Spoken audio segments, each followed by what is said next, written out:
नमस्कार मेरे प्यारे विद्यार्थियों, आप सभी का एक बार पुनः स्वागत करते हैं आपके अपने YouTube प्लेटफॉर्म संध्या कंप्यूटर क्लासेज पर। देखिए फ्रेंड्स, रात को फ्रेंड्स जो नाइट में हमारी इवनिंग जो क्लास थी फ्रेंड्स, वो कुछ टेक्निकल इश्यूज की वजह से वो फ्रेंड्स नहीं हो पाई थी। तो फ्रेंड्स उस सेशन को हम उसी टाइम फ्रेंड्स 8:30 बजे फ्रेंड्स इवनिंग में उसको फ्रेंड्स उस क्लास को एक बार आपके समक्ष फ्रेंड्स पेश करेंगे। आप सभी को याद रखना उस क्लास के अंदर काफ़ी इंपॉर्टेंट क्वेश्चंस थे, बट फ्रेंड्स कुछ एक समस्या के कारण वो क्लास नहीं हो पाई थी। तो वही क्लास फ्रेंड्स आज आपको इवनिंग 8:30 बजे देखने को मिलेंगी। तो फ्रेंड्स वो क्लास आप अवश्य देखें। और फ्रेंड्स मैं अभी जो आपके समक्ष ये क्लास लेके आया हूँ, ये क्लास है मेरे फ्रेंड्स इंपॉर्टेंट क्वेश्चंस के साथ में उसी क्वेश्चन के अंदर जो भी ऑब्जेक्ट है उन सभी का एक्सप्लेनेशन। यानी आपके समक्ष मात्र 5 से 6 दिन का भी समय अभी शेष है। तो आपको याद रखना है, ये सभी वीडियोस आपके लिए एक रामबाण की तरह काम करेंगे। पहला क्वेश्चन आपकी स्क्रीन के समक्ष है, निम्न में से ऑपरेटिंग सिस्टम के कार्य हैं। फ्रेंड्स मैं शॉर्टली इसको फ्रेंड्स जल्दी जल्दी पूरा करूंगा। आप सभी को याद रखना है, यूजर व कंप्यूटर के बीच इंटरफेस करवाना। ऑप्शन बी, एप्लीकेशन प्रोग्राम को रन करवाना। ऑप्शन सी, मेमोरी मैनेजमेंट या उपरोक्त सभी। तो मैंने कई बार ये बोला हुआ है कि अगर ऐसा क्वेश्चन बन जाता है तो ये सभी के सभी ऑपरेटिंग सिस्टम के कार्य होते हैं। ये फेवरेटली क्वेश्चन है, आपके आरईसीटी में सीधे सीधे बन सकते हैं। आगे वाला क्वेश्चन, उससे पहले फ्रेंड्स इसी क्वेश्चन का हम एक्सप्लेनेशन देखते हैं ताकि आपको एग्जाम में किसी भी प्रकार की कोई भी दिक्कत ना हो। देखिए फ्रेंड्स, इसके बारे में एडवांस हम और भी इसके अंदर जो पॉइंट है उस क्वेश्चंस के अंदर ही जो बनने वाले इंपॉर्टेंट पॉइंट्स को समझते हैं। ऑपरेटिंग सिस्टम ये एक सिस्टम सॉफ्टवेयर का भाग होता है, कंप्यूटर संसाधनों का समन्वय करता है, यूजर और कंप्यूटर के बीच इंटरफेस प्रदान करता है और एप्लीकेशन को चलाता है। ये प्रोग्रामों का संग्रह है जो कंप्यूटर के इस्तेमाल से संबंधित अनेक तकनीकी विस्तारों का नियंत्रण करता है। ऑपरेटिंग सिस्टम कंप्यूटर प्रोग्राम का अत्यंत महत्वपूर्ण प्रकार है, इसके बिना आपका कंप्यूटर किसी काम का नहीं है। यानी किसी कंप्यूटर के अंदर आपको याद रखना, अगर ऑपरेटिंग सिस्टम नहीं होता है तो फ्रेंड्स वो क्या होता है, ऑपरेटिंग सिस्टम अगर नहीं होने के बाद में आपका सिस्टम शुरू हो ही नहीं सकता। बिकॉज आप कह सकते हैं कि ऑपरेटिंग सिस्टम एक कंप्यूटर का मूलभूत सॉफ्टवेयर होता है। इसके अलावा अगर यूटिलिटी ऑप्शन कभी एग्जाम में पूछे जाते हैं तो आपको याद रखना है, यूटिलिटीज को सर्विस प्रोग्राम कहा जाता है। कई बार क्वेश्चन आता है कि निम्नलिखित में से वह कौन सा सिस्टम सॉफ्टवेयर का भाग है जिसे यूटिलिटीज जिसे मेरे फ्रेंड सर्विस प्रोग्राम के नाम से जाना जाता है। तो आप किसको बोलेंगे, यूटिलिटी को सर्विस प्रोग्राम कहते हैं। ये कंप्यूटर संसाधनों के प्रबंधन संबंधित कार्य करता है। देखते हैं आगे वाले फ्रेंड्स इसी के संबंधित और इंपॉर्टेंट पॉइंट्स कौन कौन से जो एग्जाम के रिलेटेड बहुत इंपॉर्टेंट कह सकते हैं।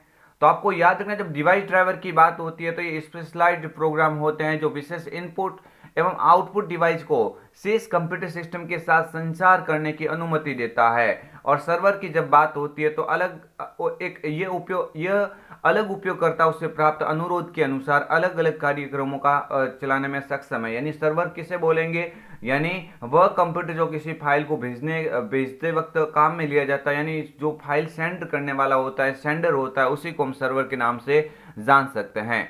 दूसरा क्वेश्चन आपकी स्क्रीन के सामने है, निम्न में से वह कौन सा वेब ब्राउजर है जो विंडोज 10 के साथ डिफॉल्ट रूप से इस्तेमाल किया जाता है। आप सभी को याद रखना है कि विंडोज 10 के साथ में डिफॉल्ट रूप से इस्तेमाल होने वाला जब वेब ब्राउजर एग्जाम में पूछा जाता है तो आपको याद रखना है कौन सा हो जाएगा, माइक्रोसॉफ्ट एज हो जाएगा। ऑप्शन बी पे ए पे लिखा हुआ है, ये मेरे फ्रेंड्स इसका क्या होगा, करेक्ट आंसर। देखते हैं इस क्वेश्चन के अंदर और जो ऑब्जेक्ट लिखे हुए उसके एक्सप्लेनेशन के साथ में, ताकि किसी भी प्रकार का कोई डाउट ना रहे आपको। देखिए माइक्रोसॉफ्ट एज ये एक वेब ब्राउजर का प्रकार है जो विंडोज 10 के साथ में लॉन्च होता है। इसी वेब ब्राउजर का नाम विंडोज 7 में इंटरनेट एक्सप्लोरर है। यानी आपको याद रखना है कि इंटरनेट एक्सप्लोरर का नाम बदलकर ही क्या कर दिया है, आपको याद रखना है माइक्रोसॉफ्ट एज किया गया है। गूगल क्रोम की बात होती है, ये एक ऐसा वेब ब्राउजर है जो विश्व में सबसे ज्यादा इस्तेमाल होता है। आप सभी को याद रखना है ये गूगल क्रोम है, ये गूगल कंपनी के द्वारा विकसित किया गया, गूगल कंपनी के द्वारा विकसित किया गया, ये भी आपको याद रखना है। क्वेश्चन नंबर 3, विंडोज 10 में बूटिंग से क्या तात्पर्य है। सभी इंपॉर्टेंट क्वेश्चन है, मैंने आपको ये शायद करवाए हुए हैं, लेकिन मैं चाहता हूं कि इस क्वेश्चन के साथ में एक्सप्लेनेशन नीचे दिया हुआ है तो ये आपके लिए एक अच्छे फ्रेंड्स नॉलेज के रूप में काम करेगा। तो क्वेश्चंस के साथ साथ में और भी इंपॉर्टेंट पॉइंट है वो भी मैं आपको इस मॉडल पेपर के माध्यम से आपको समझा रहा हूं।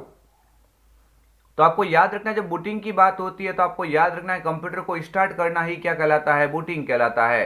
कंप्यूटर को स्टार्ट करना क्या कहलाएगा, बूटिंग कहलाएगा। ऑप्शन ए पे लिखा हुआ है करेक्ट आंसर। देखते हैं इससे संबंधित और इंपॉर्टेंट क्वेश्चन कौन कौन से बन सकते हैं। बूटिंग को पूरा एक बार फ्रेंड्स समझ ही लेते हैं, बूटिंग होता क्या है।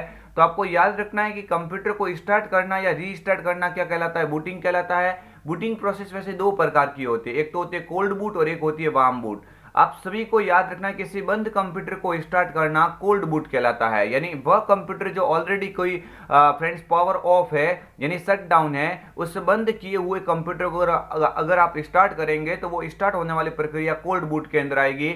जबकि किसी कारणवश कंप्यूटर को रीस्टार्ट किया जाता है जिसे वार्म बूट कहते हैं, यानी कि कंप्यूटर में कोई इश्यू आता है उसकी वजह से हमें रीस्टार्ट करना पड़ता है, उस रीस्टार्ट होने वाली प्रोसेस को हम क्या बोलेंगे, वार्म बूट।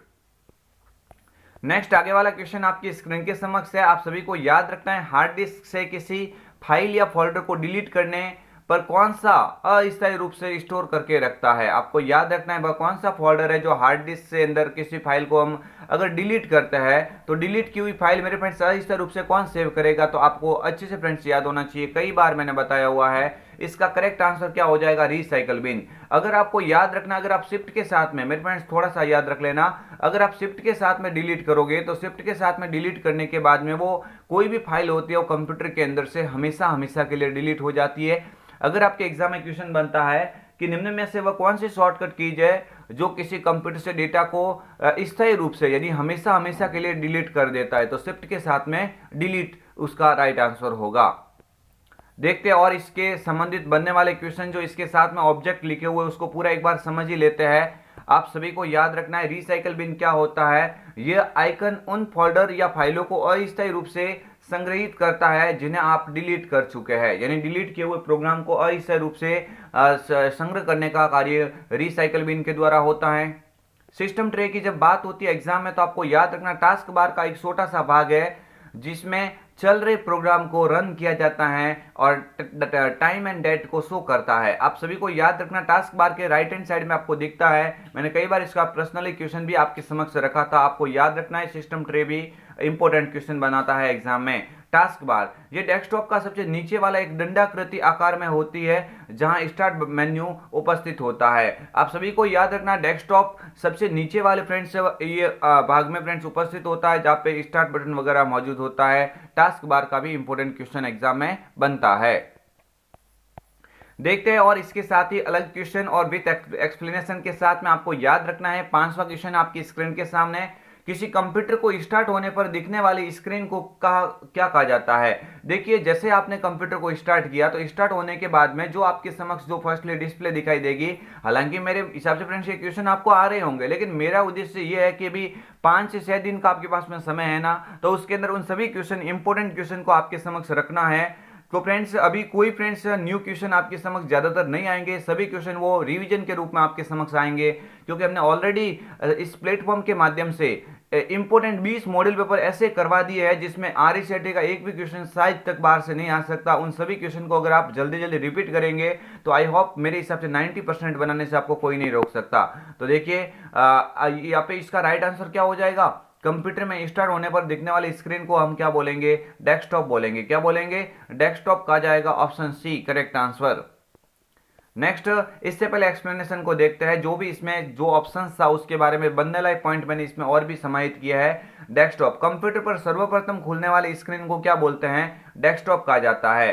देखो शॉर्टकट आइकन की कभी बात होती है एग्जाम में तो ये छोटे आइकन होते हैं, ये क्या होते हैं, छोटे आइकन होते हैं जिन्हें निचले बाएं कोने में तीर से दर्शाया जाता है। यानी आपको याद रखना शॉर्टकट आइकन में हमेशा क्या होता है, इसके इस तरह से फ्रेंड्स इसके इस सॉफ्टवेयर के साथ में तीर का निशान आ जाता है जिससे पता लगता है कि वो शॉर्टकट आइकन है। जैसे प्रोग्राम, डॉक्यूमेंट, प्रिंटर आदि कोई भी ऐसा सॉफ्टवेयर जहाँ पे ऐसे तीर का निशान नीचे होता है उस सॉफ्टवेयर के साथ में तो वो शॉर्टकट आइकन कहलाएगा।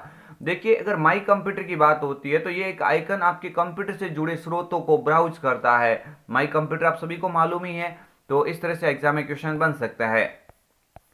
नेक्स्ट आगे वाला क्वेश्चन, निम्नलिखित में से कौन सा GUI आधारित ऑपरेटिंग सिस्टम नहीं है। यहाँ पे आपको याद रखना नहीं है पूछा गया तो इस तरह से आपको याद रखना है, नहीं है मैं इस तरह से आपको याद रखना। देखिए दो तरह के ऑपरेटिंग सिस्टम होते हैं, आपको याद रखना, एक तो GUI पर आधारित होते हैं और एक क्या होते हैं CUI पर आधारित होता है। तो इसमें से एक ऐसा ऑप्शन होगा जो CUI पर आधारित है क्योंकि बाकी सभी GUI पर आधारित होना चाहिए। तो देखिए लिनक्स होता है, विंडोज 10 होता है और MS यहाँ पे विंडोज XP भी होता है। ये तीनों तो फ्रेंड्स किस में हो जाएंगे, GUI में। बाकी एम एस डॉस मैंने कल आज फ्रेंड्स बताया था कल भी, एम एस डॉस और ये यूनिक्स, एम एस डॉस और कौन सा यूनिक्स, ये ऐसे ऑपरेटिंग सिस्टम है जो किसके ऊपर आधारित होता है, सी यू आई पर आधारित होता है।